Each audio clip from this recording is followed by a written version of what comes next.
ለ13 ዓመታት በታማኝነት በሌስተር ሲቲ ቤት ድንቅና የማይረሱ ጊዜያትን ማሳለፍ የቻለው ጄሚ ቫርዲ በውድድር ዓመቱ መጨረሻ ከቀበሮቹ ጋር እንደሚለያይ ተረጋግጧል። የእንግሊዝ ፕሪሚየር ሊግን፣ የኤፍኤ ካፕን እንዲሁም ደግሞ የኮሚኒቲ ሺልድ ዋንጫን በሌስተር ሲቲ ጋር በቆየበት ጊዜያቶች ላይ ማሳካት የቻለው ጄሚ ቡድኑ ሌስተር ሲቲ አምና ከፕሪሚየር ሊጉ ሲወርድ የሳውዲ ቡድኖች ጠቀም ያለ ደሞዝ ቢያቀርቡለትም እሱ ግን አብሮ ከሌስተር ሲቲ ጋር ሻምፒዮንሺፑ ላይ ተሳታፊ የነበረ መሆኑ በበርካታ የእግር ኳስ አፍቃሪያን ዘንድ ትልቅ ክብር እንዲያገኝ ረድቶታል። 496 ጨዋታዎች ላይ የሌስተር ሲቲን መለያ አጥልቆ መጫወት የቻለው ጄሚ 267 ግቦችን ከመረብ ማዋደም ችሏል። የሌስተር ሲቲ ሊቀመንበር የሆኑት ቪቻይ ስለ ቫርዲ ከመልቀቁ ጋር ተያይዞ ተጠይቀው የነበረ ሲሆን ጄሚ ቫርዲ ልዩ ተጫዋች ነው፣ ከተጫዋችን በላይ የተለየ ግለሰብ ነው፣ በሌስተር ሲቲ ክለብ ላይ የተለየ ቦታ አለው፣ ክለቡ ለቫርዲና ለቤተሰቡ ሁሌም ክፍት ነው ሲሉ ሀሳባቸውን አጋርተዋል።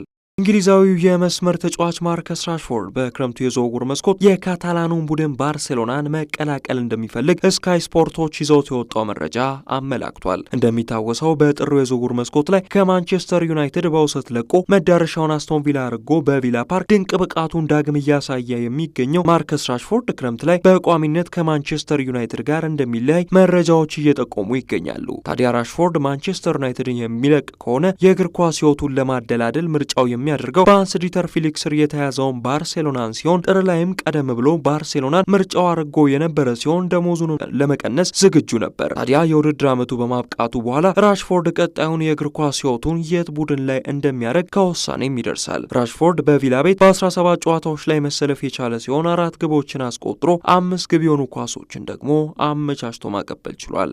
ባርሴሎናዎች የሃንስ ዲተር ፊሊክን ኮንትራት ለተጨማሪ ዓመታት ለማራዘም አቅደዋል። ወደ ካታላኑ ቡድን ከመጣ በኋላ ድንቅ የሚባል ስራም በቡድን ውስጥ እየሰራ የሚገኘው ጀርመናዊ ታክቲሻን ሃንስ ዲተር ፊሊክ እስከ 2027 ድረስ በባርሴሎና ቤት የሚያቆየውን ኮንትራት በውድድር ዓመቱ መጨረሻ ላይ ሊፈራረም እንደሚችል ፕሌቲጎል ይዞት የወጣው መረጃ አመላክቷል። የአሰልጣኙ እቅድ በዚህ ሰዓት ላይ የሶስትዮሽ ዋንጫን ወደ ባርሴሎና ማምጣት እንደሆነ የተነገረ ሲሆን በባርሴሎና ባለው ቆይታ ደስተኛ መሆኑም ተገልጿል።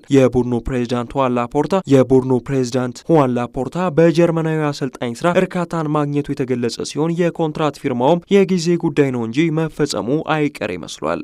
አርጀንቲናዊ ኮከብ ደስተኛ እንዳልሆነ ተሰምቷል። ባለፈው የክረምቱ የዝውውር መስኮት ላይ ከማንቸስተር ሲቲ ረብጣ ሚሊዮን ዩሮዎች ወጥተውበት መዳረሻውን አትሌቲኮ ደ ማድሪድ ማድረግ የቻለው የዓለም ሻምፒዮኑ ጁሊያን አልቫሬዝ ቡድኑ አትሌቲኮ ማድሪድ በዘንድሮ የውድድር ዓመት ባሳየው ብቃት ደስተኛ እንዳልሆነ ኤል ናሲዮናል ይዞት የወጣው መረጃ አመላክቷል። አልቫሬዝ በዘንድሮ የውድድር ዓመት በአጠቃላይ ለአትሌቲኮ ማድሪድ 49 ጨዋታዎች ላይ ግልጋሎት መስጠት የቻለ ሲሆን 26 ግቦችንም ከመረብ ማዋር ሲችል 5 ግብ የሆኑ ኳሶችን ደግሞ ለቡድን አጋሮቹ አመቻችቶ ማቀበል የቻለ ሲሆን በግሉ ጥሩ ብቃትን በዋንዳ ሜትሮፖሊታኖ እያሳየም ይገኛል።